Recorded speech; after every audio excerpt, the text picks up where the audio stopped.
In this week's episode, we find out what made Chris say this. But until those actions and those words start intersecting, doesn't matter.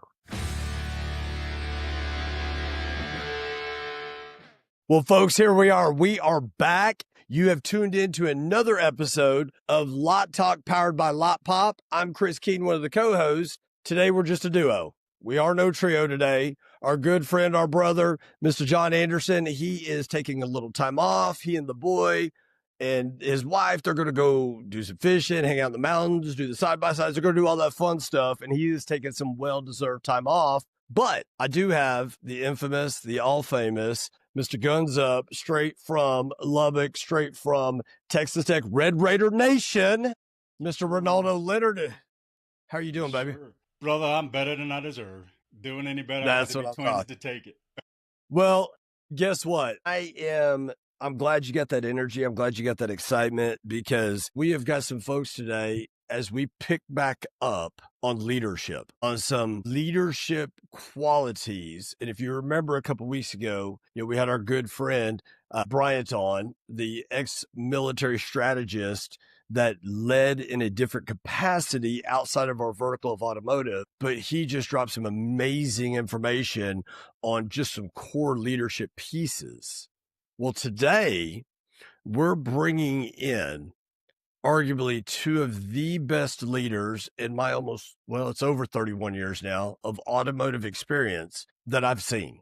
And Ronaldo, we have had an amazing amount of pleasure to talk with leaders across our industry, from the indirect side and from the retail dealership side, all across the nation. Large public auto groups, small mom and pops, big private groups, medium, small. I would arguably, combining all of those, these two guests we have today are a cut way above Absolutely. so much of the leadership. Yeah. And it doesn't matter how you slice it. As far as operation goes in our industry, I mean, these guys I don't think there'd be any argument if we said that they were in the top 1% of dealers across the country. So with that being said, I don't want to waste no time. You're going to want to take notes, and you're probably not going to get all the notes down at one time. So you'll want to come back to lottalkpodcast.com. So with that being said, Brett, pull them from backstage. Let's get them going. I want to hear them preach the gospel this morning. And what we have this morning, ladies and gentlemen, is we have Mr. Ed Roberts, the Chief Operating Officer, and Letty Bozard, dealer principal of Bozard Ford, Lincoln in St. Augustine, Florida. They both have made time to come speak to us and drop some of that wealth of knowledge. So Letty, Ed, welcome to the call. Thank you so much for squeezing the time in. How are you two doing this morning? Thanks for having us. And we couldn't say no with what you guys do for us. It's an honor to be here with you. Absolutely. I don't know how. Good morning. Well, we can talk about that some today, what you guys have done for us, because that is a piece of our story. Absolutely. So thanks for having us. And like I mentioned pre-show, thanks for having me and my hair. It is raining in the Sunshine State, which is just how it works. And so coming through the rain, me and my hair both made it to the podcast. So welcome. Well, you know what, Letty, though, You're safe. but the rain, though, the beautiful part about Florida is more times than not, I mean, doesn't it rain for like 30 minutes, then it's done? More times than not, yes. But today it is raining all day, and it rained all night. So we're just waiting around in puddles. Well, I want to do this. I want to dive right into it. And, I want to direct this one first to Letty. Letty, when you guys are considering bringing on or promoting within a new leader or manager of your company, what are the top 2, 1, 3, whatever the top characteristics that they must have? And what are some red flags that no matter how great a person's resume looks, no matter how well, they check the box for those must-haves, but if there was a red flag, that just negates the whole thing. So top couple characteristics, and what are some red flags that say, nope, under no circumstances we're going to have them as leader?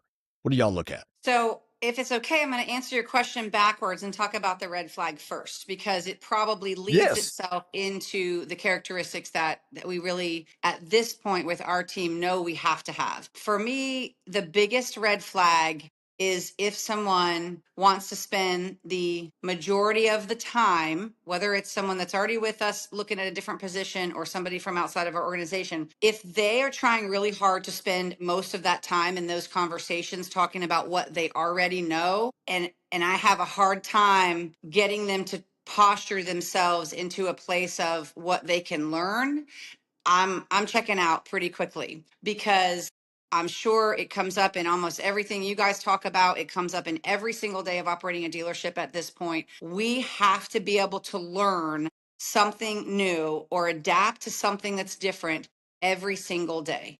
And if an individual doesn't have that like in them, or they haven't developed it at least to a point where even if they find themselves bucking up against change, that we can't help them get over that hump. We all have to have that help. But if they haven't developed that in themselves enough, then it's really, really challenging to become a part of our leadership team, because our willingness to challenge each other, to change something up, to try something different, it has to be there right now for us to be successful.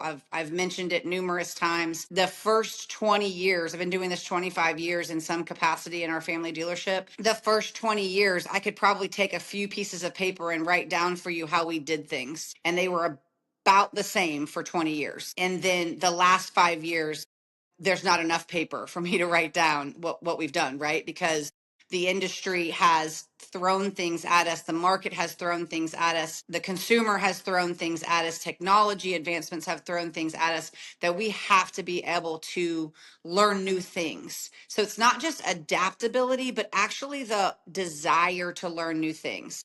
I would say would the flip side of that red flag, if I'm noticing that person's just, let me tell you how I would do it, let me tell you what I already know, let me tell you what I bring to the table, like that's all cool. And we probably need to have a little bit of conversation about your competency, about your expertise, about your mindset on what it takes. But really need to spend a lot of time talking about your comfortability on the things that you don't know yet, because the day after you join the team, that's probably actually what I'm asking you to work on, is something that you don't know, not necessarily something that you do know. So it's kind of like the same answer for both sides of that. It's a red flag, but it also, if you do have it, man, it's what we're looking for, right? And then the second one, I think, on the what we're looking for side for me is just chemistry. Chemistry is super important to us. We have had folks on our team, few and far between, but like if you can't work within the group, if it's all about, if at the end of the day you're really trying to posture yourself to be all about you, that's hard in our organization. I Mhm. joke, I'm like, we're like that really goofy family reunion where, like, no matter how crazy Aunt Kathy is, like, dude, we still love her, and we are going to act out of love and get Aunt Kathy back on the page, right? So yeah, those would probably be my two that I'm looking for, is the desire to learn, not just willingness to learn, but just the desire to learn new stuff, and wanting to be in a team. I keep looking away because I keep writing notes down, because I love every last bit of that. And really, I kind of simplified it to two things. Are they willing to adapt and desire? We've heard a million times over, it's adapt or die. Well, yeah, that's true. You're going to adapt or you're going to just die, and you're going to fizzle out and you're going to be on the wayside. Which, simplified version, but I wrote a lot of other notes around that. Adaptation and desire. And if a person has that, man, that is something that we want in our organization. That, cool, all this over here, but the things that you don't know, and I'm glad you know all these things, because that means you're trainable, you're coachable, but are you willing to adapt, and do you have the desire to grow, beyond where you're at right now? I love that. Absolutely love it. Ronaldo, any take on what, Letty threw down? Because I know you write some notes too. Yeah. No, I love that, first of all. But I wanted to ask you, because of the industry that we're in, and the majority of people that we come in contact with who have success inside of the automotive space, they have some level of success to get to your door. And when that happens, sometimes there's the ego and there's the pride and the things that we've accomplished in order to get where we are. Are there key areas that you look for that desire to grow or to be adaptable in order to go ahead and maybe move along with a process with somebody you've just met and are considering to add to your group? Is there anything in particular when it comes to that adaptability that you kind of look for?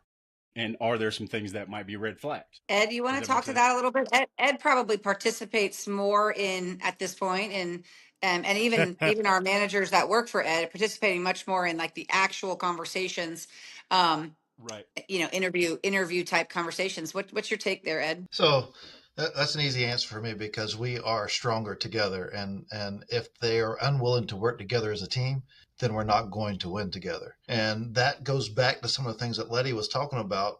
Do they know it all, or are they willing to use the power of the team? So one, we have to connect with the team first to be able to get the team to open up. And now not only do we all learn from the power of the team, but we all have an opportunity to help that team further develop, and then we all get better together. So it ties, those two pieces tie together to where we can all grow and win together and leverage truly leverage the power of the team. Fantastic. That's strong. That's strong. That is real strong. That better together, you've heard people try to coin that, but Clark Lee from Vanderbilt University, head football coach there, last year, I remember he did a press conference, and I've talked about it on this podcast before, but it still just resonates with me. And Ed, what I hear there in Letty both, he talked about you could have all the game planning in the world and you could talk about all the great things, etc. But until those actions and those words start intersecting, doesn't matter one bit. And when you talk about that better together, Ed, that's what I hear. Hey, you're talking about what you can do over here, and maybe you're humble enough to share what you're not good at, and you're talking about it over here, and you and you and you. But hey, how can we bring all of that talk together and now have action within one another to level everybody up? And then Is that what I'm hearing? That's exactly what you're hearing, because when you do that, not only are you using the power of the team, but you're also sharing the vision of the direction that you want to go in. So it isn't like, okay, well, this is what we're talking about on the leadership side, and how do we go do this? And then tell everybody this is what you go do. They have the reason why we're doing it.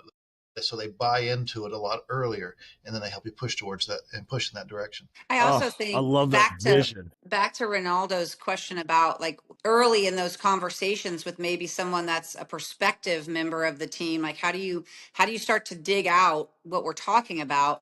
And I think it's really important, especially if you're talking about bringing someone into a leadership position.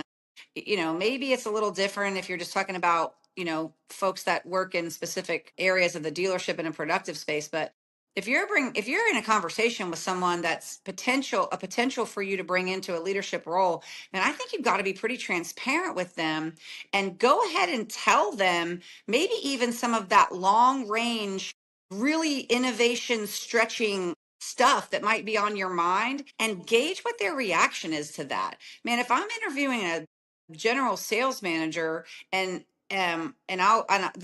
our Justin Williams at our Ford store, I don't remember how long he's been there at this point, but many years ago, he and I had lunch, and that was a very early conversation.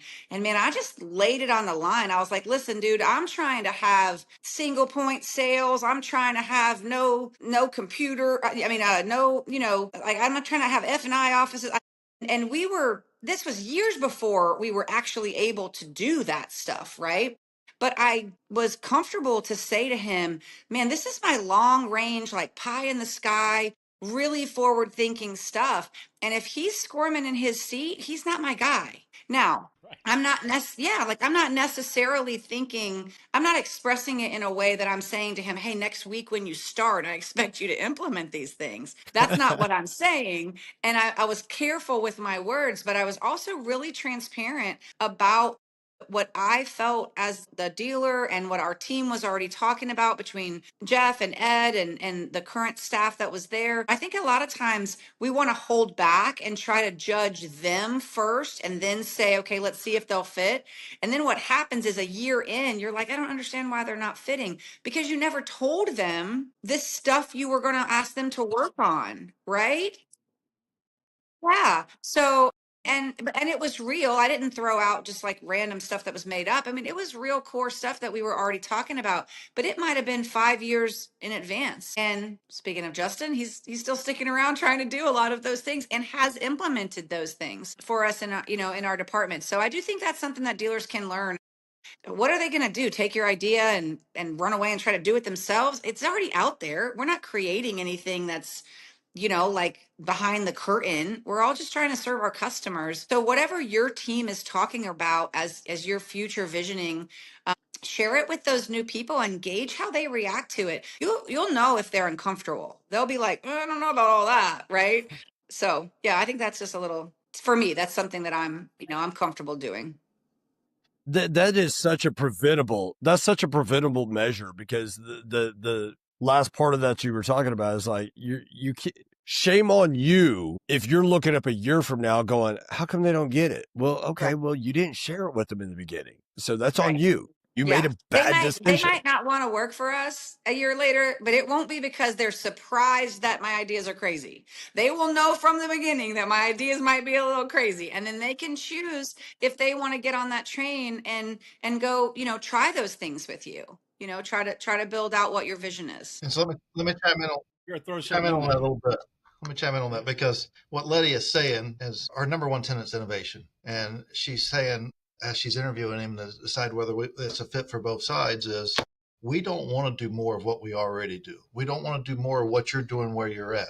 We want to go out and challenge the status quo. And if you're not willing to step outside that comfort box and do something different, then our tenants mean nothing to us. And if we truly want to challenge ourselves and change the industry or make a difference in the industry or stand out from the industry, then they have to be comfortable being uncomfortable. And you got to hit it right from the top because you're not going to change that once they're in and once they get involved in the trenches. Well, that's not what we talked about. Well, it is what we talked about right from the beginning. Yeah, and I it's love funny that. you said that, being comfortable within the uncomfortable. I swear to you, if you saw my notes right now, but we digress, which is Ronaldo, no surprise. After the adaption and desire that I'd wrote down when Letty was giving some points there, I literally wrote right behind that, Ed, being comfortable within the uncomfortable. And I absolutely love that, because that is the only way that you get out of the status quo. That is the only way that you can be innovation driven and take that new ceiling and turn it into or that ceiling and turn it into the new floor. That's the only way you're going to do it. Naldo, go ahead. You were going to say something? I was just going to say I applaud them because that innovation that they seek every single day is what keeps them from. Yeah, and Chris, we see so many dealers that are just so happy with where they are, and that's Mhm. they just get in and then eventually the ruts come in, and the culture gets poisoned. It's so important to be able to stretch yourself and look for the next thing. I don't want you to do what we're Well, doing well. Think about what are we going to next? What's next? And that's so important in being able to get that performance level to constantly yeah. level up, constantly level up. That is so strong. So, yeah, those folks out there listening, yeah, put a pin in that. Put a pin in that because it will drive everything that you do moving forward.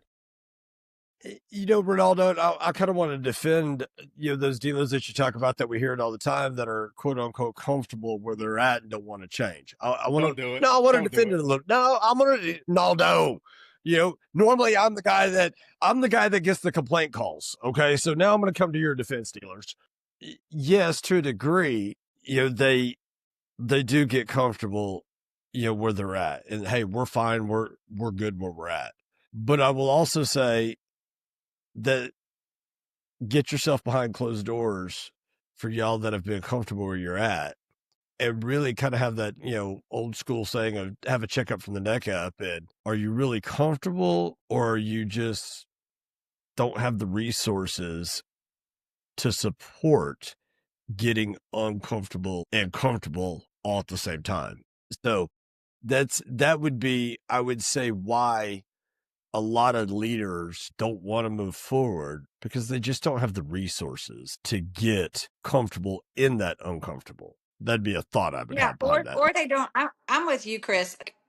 I would have probably said a decade ago, I would not have said it this way, but now, very rarely am I in a conversation with a, franchise auto dealer that's like, nah, I'm good. I don't really want to do anything else, right? That's pretty rare, right? A lot of times, if it's either resources or they just can't see the path, right? Because you see Yes. over and over with trends in our industry, whether it's on the sales side with kind of technology and digital retailing, whether it's on the service side with the last handful of years, 10 years, trying to figure out what mobile service looks like. You see early adopters that are very comfortable being uncomfortable, and you see that for a period of time, and then just as soon as there starts to be like even just a foggy path, man, you see people coming, right? Because they're like, right? So, and that's okay. That's okay for that to happen. I mean, we have been in that situation a time or two where we're like, we're gonna let that one play out a little bit longer before we decide, what tactic, we're gonna take. And I think it's just a matter of how foggy or how clear the path needs to be before they'll take action. I don't think there's a ton of folks just sitting back saying, I don't want to at all. I have no interest. But in the industry that we're working within right now, the path is foggy a lot of the time. And so this concept of being comfortable in the uncomfortable, walking, if you just kind of envision yourself walking through the woods in the fog and you can't see your hand in front of your face, you're going to stop walking and wait for the fog to lift, or are you going to keep walking? And that's something we really truly work on with our team, is that willingness to continue to walk when it's still foggy or muddy or unclear. How do we keep taking steps? And if we have to take cautious steps, that's okay. We're still taking steps, right? But yeah, I'm in defense of some of them too. I don't think it's as much, even though I do think it's unfortunate, because if you're not willing to walk through some of the unknowns in our industry right now as a dealer and as a leadership team, it definitely sucks for your customer, in my opinion, because they're like, why isn't my local dealer stepping up and giving me this option and that option? Because regardless of what we think is comfortable or uncomfortable, consumers are just out there waiting for us to provide what they want. I think we lose sight a lot of times that this whole thing is driven by consumer demand. If they don't demand us, then we don't need to be here at all. So it's driven by consumer demand. And so I do think those dealers, while I give them a lot of grace, in saying that they want it, they just can't see it. I would just encourage them to keep walking in the fog, because their customers want it and are looking for alternatives if they won't provide it, in things like digital retailing, mobile service, all that kind Yeah. of stuff. But and to really, Ronaldo, elaborate on what you said and maybe say this a little bit different, because this is one thing I will say that just flat pisses me off, is when dealers talk about being innovative, they talk about wanting to take those steps forward, even in the fog. And we want to be out of the status quo. We want to do this, and we're doing this, and we're doing that, but they're really not doing it. Right. That pisses me off. It's like, come on, man, don't give me the lip Yeah, service. you got to walk the walk. If you want to make change, then stop doing what you've been doing for the last, and most people say 10, 15 years. No, I'm going to sit here and tell you, stop doing what you were doing in those COVID days, because those days of 25, 35, 45% net to gross, they're gone. Okay. They just gone. We're back to old school days. And to Letty's point, these things keep evolving and changing. Some of the things that I know that Ed has spearheaded with these, mobile services and adopting true digital retailing. And, Letty talked about that single point of contact, affectionately referred to as SPOCs within their organization. They didn't tread lightly, and it was foggy. And arguably, I would sit here and commend you, Ed and Letty, take cautious steps forward as the leaders of your company. You didn't care how foggy it was. You didn't care how muddy the water was. Y'all ran full ass speed forward. And if you ran into some trees and bloodied your nose along the way, it didn't matter, because you knew what the end result was. We You know what fell I'm saying? down But you over knew fallen what the end trees, trust result me. was. Yeah. But that's the thing about trailblazing. Yeah, you're going to catch a few arrows, right? But that makes you stronger, and you find out what doesn't work and you adapt it to get the right path and the fog to lift, and you see things clearly, and then everybody hops in. If we had more of that, I feel like we wouldn't have some of the issues that we deal with today. Sure. Because guys are comfortable and they don't want to risk taking those arrows, because they sting and they cost you, but you win or you learn. And that was my deal, is that, some of these guys are just sitting back and going to sit back and watch and then say, okay, we're going to implement the tush push because we know we can get 2 or 3 yards every time after watching Yeah. it, done for 6 or 7 weeks or years in this case when we talk about our industry.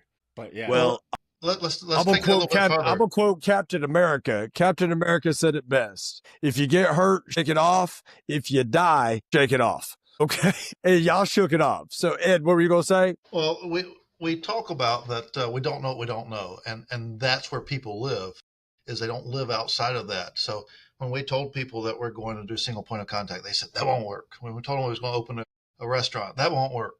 When we told them we was going to expand service, well, that won't work. You can't find technicians. All of those things is because they've never seen it, and if they've dipped their toe in that and they tried something, and you got to get rid of the try, you got to go do it. But if they tried something and it doesn't work, and they say, well, we tried that, that didn't work. Well, you didn't find a way that it would work yet. You got to keep trying, but you got to get rid of the try and just go do it. But if they don't know, we don't need everybody to be innovative. We need some to be innovative, and then we need others to take those innovations and make them better.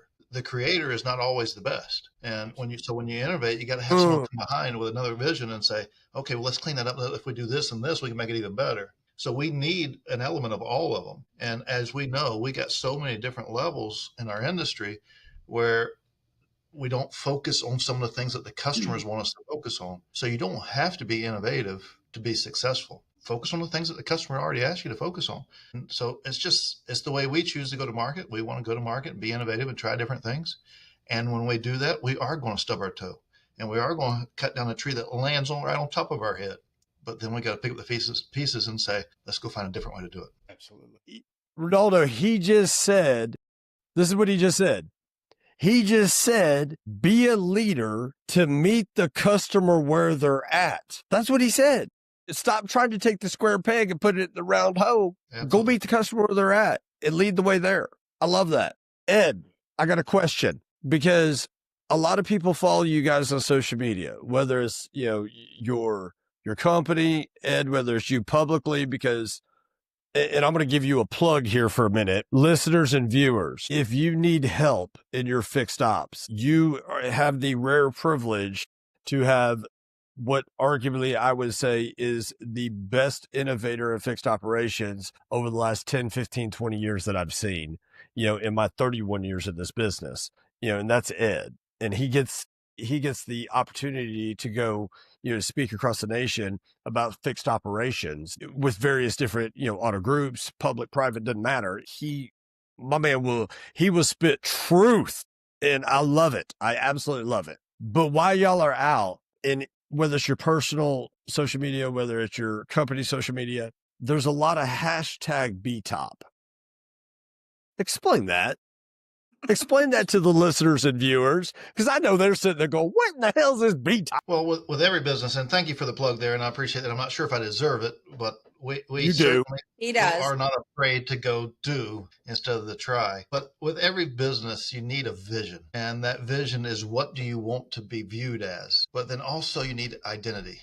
And you touched on it a bit with the tush push. That's an identity to how they go about their plays. And we need an identity to who we are, how we work together, all those things. And when my daughter was going through high school, I was very involved with her high school sports. And we would play teams all the time with better players than us. But we never played teams that played better as a team than us. And so we rarely lost because we played better as a team than they did. So to bring that identity back to who we are, to push towards that shared vision, we have to be the best team on the planet. And that's what BTOP stands for, is we may not have all the best players, but we're going to play better as a team than any other team out there. And when we play better as a team than any other team out there, we truly are the best team on the planet. And I will put our team up against anybody out there. Absolutely. And I want to say a couple of things about 100% would. BTOP too. Share a little bit of the backstory there. Please. So Please. Ed is the first one who ever hashtag BTOP, I think. I don't know. There might have been somebody else. I'm 99% sure.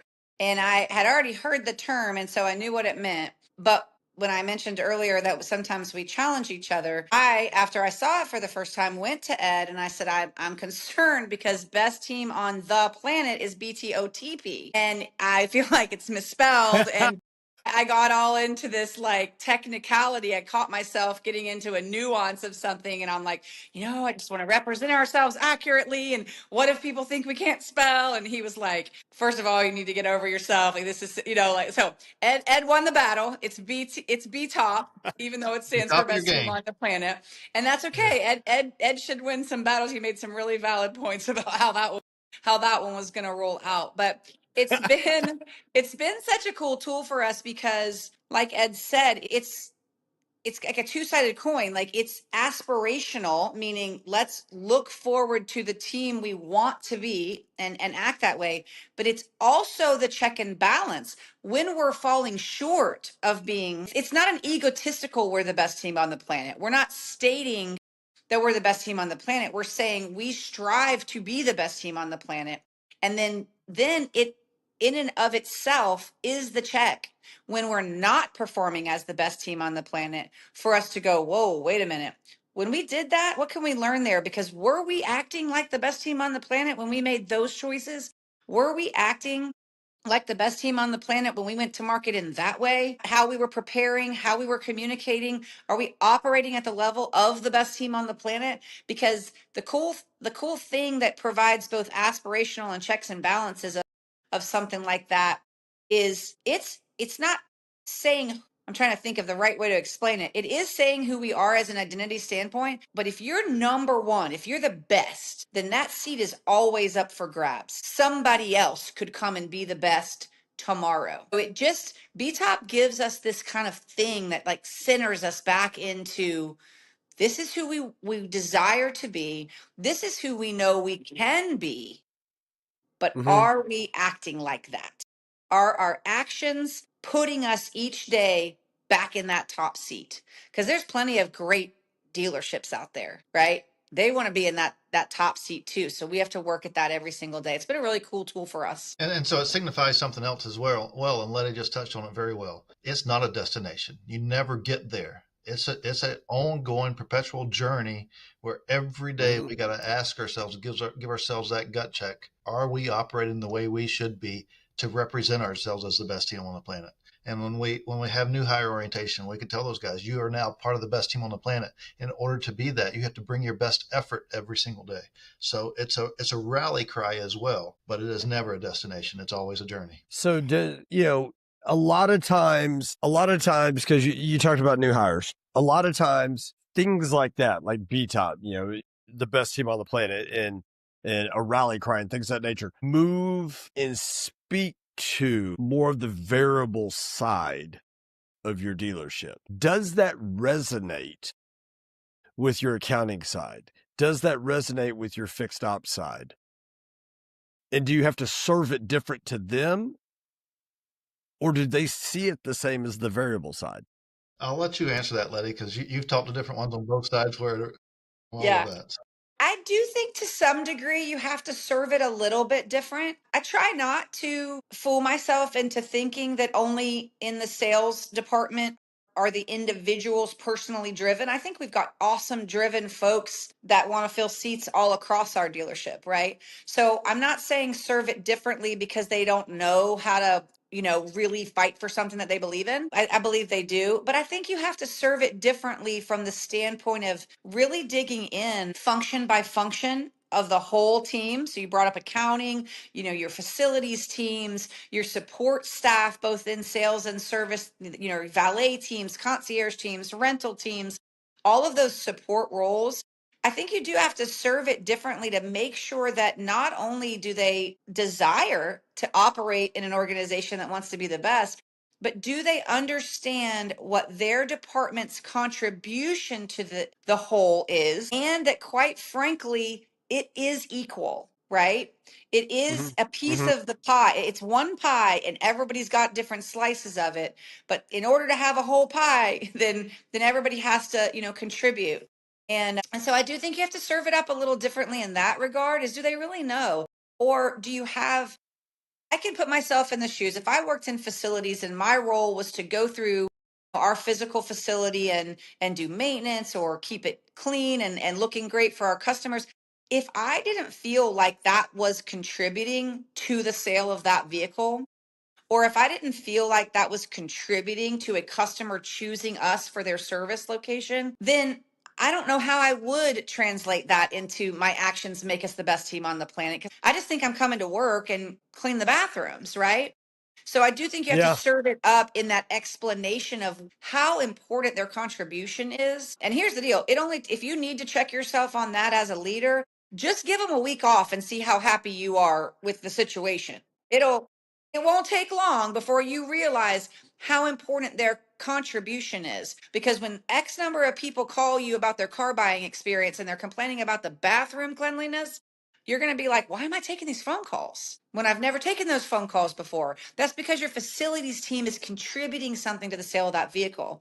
And I think a lot of times we don't make that connection. Another element I'll add to it is it removes the silos, or it gives you the opportunity to help remove the silos, because it's not the best department on the planet. It's the best team on the planet. In order for us to be the best team on the planet, our offense has to come to the party. Our defense has to come to the party. Our special teams have to come to the party. Everyone has to come to the party for us to win the game. And so it allows us the elements to remove the silos and say, are we working together the best way we could? And the answer is always no. There's never a yes. The answer is always no. Okay, well, how can we be better? And then you're going back and you're digging in deeper to figure out what's our next step. What can we do? We did that. Can we try something different? Can we get better at this? And so it ties in on so many different angles when everybody buys in that you're the best team on the planet. They want to be a part of it. They want to contribute to it. You know, Letty, you brought up just the example of your facilities team and the restrooms and things of that nature. And I don't think you guys have these out your way yet. I'm sure they're coming. But have you ever been to a Buc-ee's gas station? We have a Buc-ee's in St. Augustine. You got one in St. Augustine? We do. Okay. We have a giant Have Buc-ee's, and there are 5 million people at Buc-ee's right now. 5 million people at Buc-ee's. I counted them all. Have you guys ever read the story about the founder of Buc-ee's and why and now you know where I'm going about the restrooms, right? That was like one of his biggest things was he thought about all the things he hated when he went to a gas station, a truck stop, or what have you. He said, no, I could build this better. He ain't lying. I mean, you could take that barbecue sandwich and go stand in the bathroom and eat it and not feel grossed out because their bathrooms are super, super clean. So, I mean, I just had to throw that out there. But I also throw that out there for you guys and for the listeners. If you want to talk about that, like best team on the planet, the award winning, the best of the best of the best of the best, and you want to talk about some vision, you want to talk about some culture, you want to talk about some identity, share that Buc-ee's story with your team and they'll understand why you're wanting to go down that road. Because nobody can tell me there is a better truck stop, gas station, miniature Walmart, Dollar General. I can't even call it miniature because it's ridiculous huge. Yeah, but that is such a unique model that I think a lot of people can learn some basic leadership from. Just a food for thought. Naldo, you got something for them? Man, I was just gonna add that when you have that vision, and you guys obviously have it, B-Top kind of laid the foundation for everything that came or that has evolved from it. Those simple tasks that everybody go through on a daily basis, it's directly tied. And that level of accountability and thinking, and what I'm doing right now, contributing to our overall goal to be the best team in the business or on the planet, in the galaxy. I mean, that is just, I love it. I love it. And to have everybody bought into a concept like that, no matter what they're doing, whether it's picking up cigarette butts out in front of the dealership or actually meeting and greeting a customer there on the showroom floor, it just all feeds into that level, always rising. So hats off. When's the book coming? They need to write one. Absolutely. Hey, Ed is already an author. I mean, Ed, start writing the dang book, okay? Start writing the book. A B-Top book? A B-Top? I'm dead serious, his extra time, his spare time. Well, let me tell you. All that spare time. Let me tell you how your culture permeates every segment of society. I don't do a whole lot of scrolling on social media, but I was on YouTube the other day, and some guys that I follow, Navy SEALs, the GBRS group, I watch them religiously, and they pop up and they have this customized vehicle that was done by you guys. And I'm like, wait, yeah, I love it. And I'm like, thinking about what you guys have built there and how many tentacles you have out of it.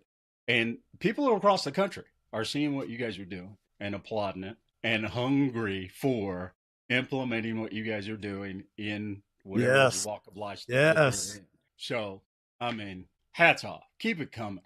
And yeah, get that book together quick. That's the identity piece. Anything you do to bring value to it, it's got to have some tug to what is it doing.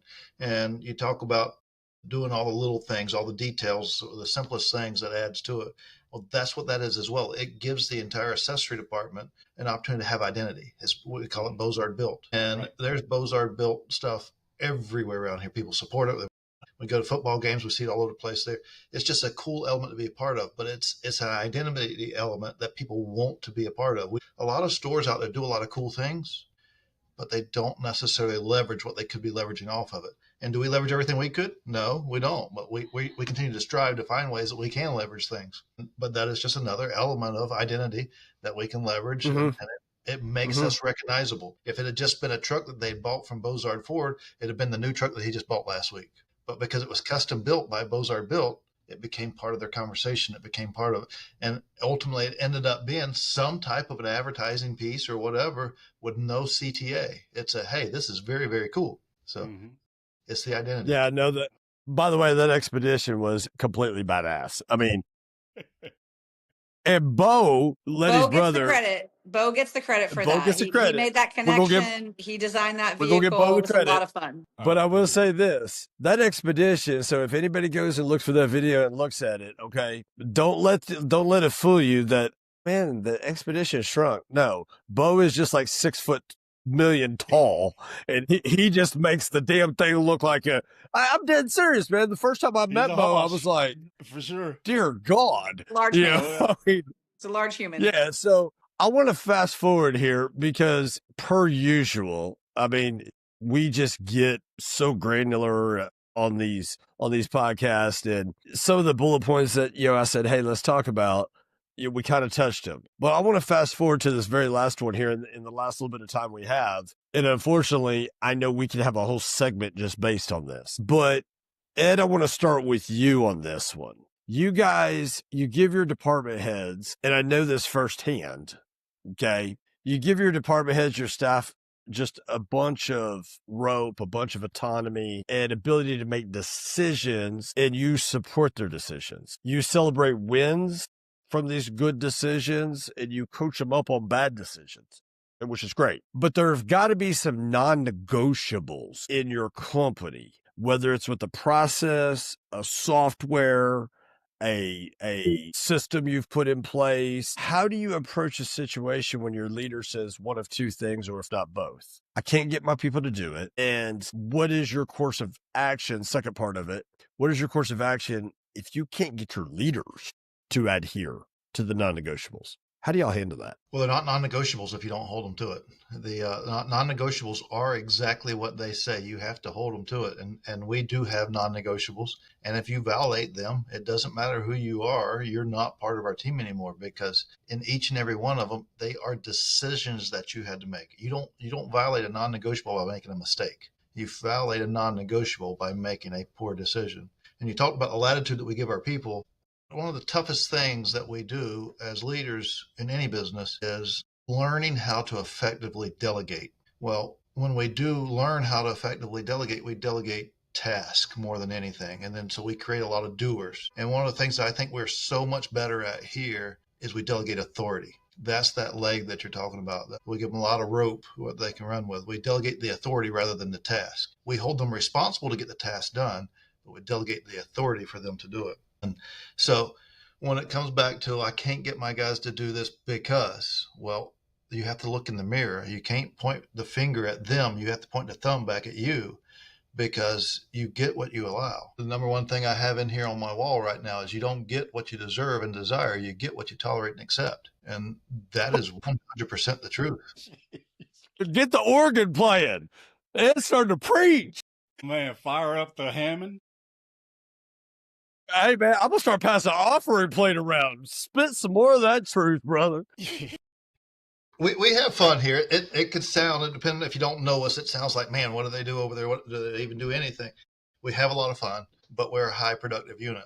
But we could be so much more. And that's our opportunity. So we always have opportunity to get better every day. And every day we should be coming in and say, I can work on this, not because it's failing, but because we can make it better. And when we do that, we'll continue to strive to be the best team on the planet. Absolutely. And I'll Letty, say, can I add feedback on to to the that same for two question. seconds? Yeah, I'll Yes, kind of wrap that yes, one up from my yes. perspective. The part that Ed mentioned about, when you hit that moment and you're like, somebody is saying, well, a leader is saying, I can't get my team to do this, or even Ed is saying to me, hey, I can't get any of the leaders of the leaders to do it, right? And he made the comment, you got to point that back at yourself, right? So that has to flow upward in your organization. So if we have an initiative and we're like, hey, we want to be innovative on this topic, I'll go back and we'll just use single point for a second. 10 years ago, we started talking about this thing, right? And the non-negotiable wasn't necessarily the program we have right now. The non-negotiable was we are going to try to move toward a single point. At that time, it was for our Lincoln store. We are going to try this, right? That was the non-negotiable. We don't know the answers, but we're going to try it. And we had circumstances where the people we were asking to try or to implement certain ideas wouldn't do it because, and we would have to circle back. So like their leader would have to take it upon themselves to go, okay, well, maybe I haven't made it clear enough. Maybe they don't understand it. How do you expect someone to latch onto something and implement it if they don't even understand why you would want to try it in the first place, right? And that has to go back up. If our fixed ops director, was trying to implement something and his techs won't do it, then at some point he has to be humble enough to say to Ed, because that's who he works for, hey, Ed, I need your horsepower to come in here, not to tell them to do it, to help me educate them on why this is so important for our future, right? And if Ed and Matt are like, hey, Letty, they won't do it, right? Then I'm like, okay, I'm coming to the meeting this week. Let's have a sit down. Let them hear from me why I think it's so important that we go in this direction. And that's not me micromanaging, because they would come and ask for that. I call it horsepower, right? They would come and ask for that horsepower. Here's a great example of it. If a new federal regulation comes out and we say do it, everybody does it. Why? Because there's some horsepower that said if you don't do Because it, the we're going to Fed. fine you or put you in Yeah. jail, right? So we can kind of mimic that same thing, but from a stance of not forcing them to just do it, but helping use that horsepower, that where's the idea coming from to begin with. Give them more and more and more understanding of the business as a whole. Give them more understanding of why we would want to go in the direction of that new thing you're asking them to implement or try. And what you'll find is maybe one person out of 100 they're just being obstinate, right? But most of your team is not just being obstinate to a new implementation. They don't understand it, how to do it, or they don't understand why you would ask them to change that thing, right? Mhm. Why you would ask them to use that new tool or that new, process or whatever. And that really, I think, is fundamental, especially, and I've learned this from Ed Roberts. There's so much of, he was so kind and offered me the opportunity to write the foreword in his book. And it's one of the things I wrote in there is that I have learned so much as a leader from his leadership, even though by job title, he's not my leader, right? It's that turn it back to yourself and check yourself as the leader. You cannot take someone where you haven't been or that you're not trying to go. And I think a lot of leaders are like, how do I get them to do it? Is the problem really you?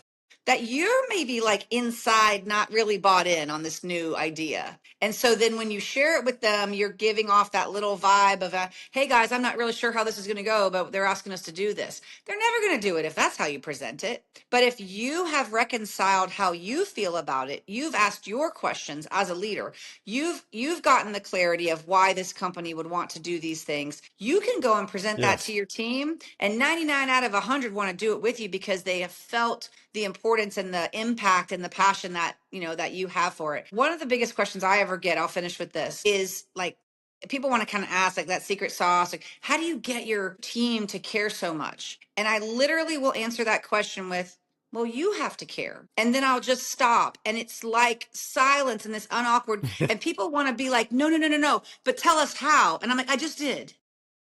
If you want a team that cares, add whatever the final noun is there. If you want a team that cares about your customer, you want a team that cares about your company, you want a team as a car dealer that cares about you and your personal success for your family, then you have to actually care about them. That's it. There's no like, what are the 7 steps to get them to care about things? You have to care about those things. So we have a team that deeply cares for our community here. And we're known for that, which I love because Bo and I care for this community. And then we care for our employees. So then they turn around and care for the community. There's no secret sauce there. But I think a lot of leaders are trying to get things to happen that isn't already settled inside of them.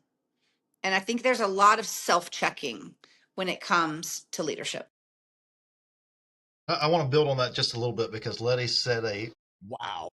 mouthful there for sure. In the elements of what she was talking about, where sometimes she needs to come or Bo needs to come and express, it's because our team knows that the Bozards care about them so much. And they shift to the element of, I have to protect the Bozards. What you're asking us to do is so different than anything we've ever done. I have to protect them. I can't see that. I don't have that perspective to see where we're trying to go there. And then when it comes back to where Letty or Bo comes and addresses, say, hey, this is what we want, then they embrace it wholeheartedly. But they do it, the resistance from that comes from the level of care and then them protecting the Bozards and saying, we've never seen that before. We can't do that. And so it all goes back to tying that vision together and getting everybody to understand the why. You know what's really funny, Chris? Let me tell you a really, really fast story. Remember, Chris, when you, on one of our weekly calls, suggested that we take pictures of dirty cars, dirty trade-ins with the cup in this cup holder. And I was like, in a small group, I'm like, let's do it. Our management team goes to our sales team and says, hey, we're going to start taking pictures of dirty trade-ins. We're not going to clean them up. We're going to take the picture dirty, put it on the website. I had salespeople come to me in protection of me who made the decision, but they didn't know it. Like, Letty, did you know that this management team is asking us to take pictures of dirty cars? And I had to sit down and then ultimately I had to come to the sales meeting, right? Because it had gotten lost in translation. I had to come and say, hey guys, let me tell you why. First of all, let me tell you that I did make that decision. So stop trying to cut your sales managers off at the knees in the parking lot. And I had to own that, right? And then secondly, let me explain to you why I wanted to try that. Somebody that I respect had an idea and they shared it and I said, let's try that, right? And I wanted to try it. So you don't, I'm relieving you of the duty of protecting me and our reputation and all of this stuff because I know it's different. But I think it's in that willingness to explain why you're making the decisions that you're making that you really get your team to help you move forward through those foggy spaces. So I credit you for that. Well, and that does Thank you. That does a couple of things at the same time. I mean, because you get to affirm that they're on the right step, protecting you and your reputation in the community. You also get to step in and reaffirm the authority that you have given to those sales managers and to Ed on down the line. And that's one of the beautiful things about teams and layering in that accountability and that authority. And everybody is obviously on the same page, looking to make sure that we bolster your status in the community with everything that you do. And it is just, there's probably a million examples that we could go through, on how your leadership style affects your team and the results that you're seeing. And that's a great example. It was beautiful. Gosh, I need to come down to St. Augustine for a week or so and just kind of move in and soak it up. Wait till after it's an experience, season. Ronaldo. Definitely wait till after hurricane. Yeah, but it's an experience. Get my hair blown around.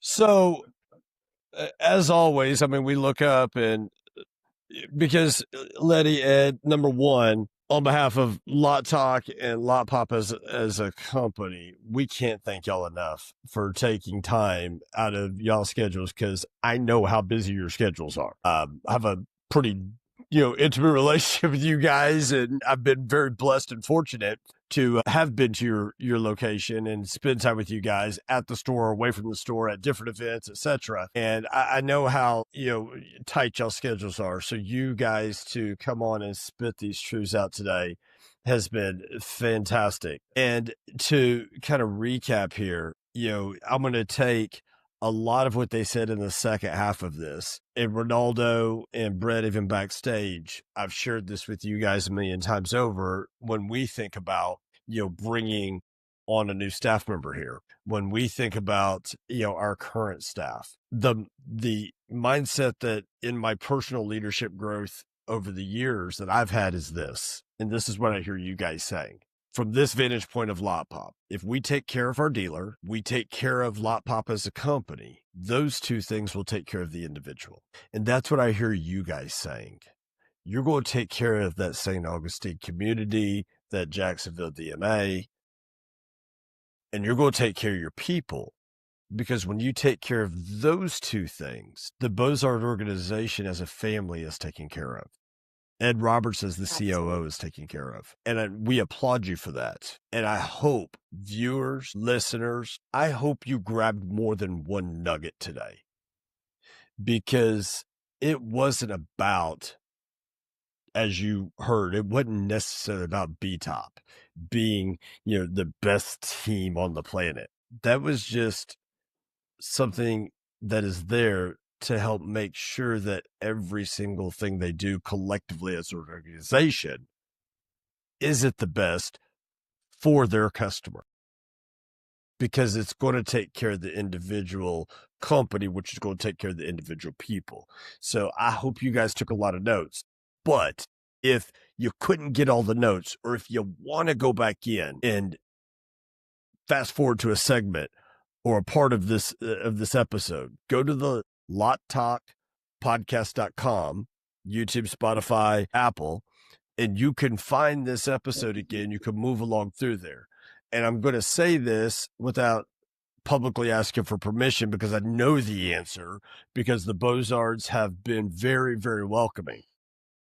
Pick up the phone and call Bozard and ask for Ed Roberts, ask for Letty Bozard. They will welcome you with open arms, because they are just those kind of people. Ed and Letty, I hope you don't mind me saying that, on our podcast, but that's just one of the things I've loved about you guys is how welcoming you are to every and anybody. Anytime I've said, hey, I've got this dealer that would love to come see your operation. Yeah, Chris, no problem. Let's get it set up. They don't blink. We learn from each other. And when we do that, not only do they take something back, or we hope they take something back, but we get to pick up something from them. And when we can learn from each other, we all grow.